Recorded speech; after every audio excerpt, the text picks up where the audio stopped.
Hello and welcome back to HardReset.Info. In this video I will show you how to change LAN subnet mask on Cudy AX1800. Let's begin. Currently I'm on Cudy.net, a network in which you can basically modify anything else you want on your Cudy system.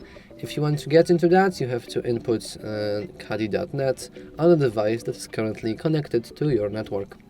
Anyway, after you've done that, we want to head to Advanced Settings, go to LAN, and then here we can see right under IP address the subnet mask. We can expand some options and we can change to 3 preset options, or we can press custom in order to basically be able to input something of our own. Anyway, that's all for this video. If you found it useful, please remember to like and subscribe. Thanks for watching.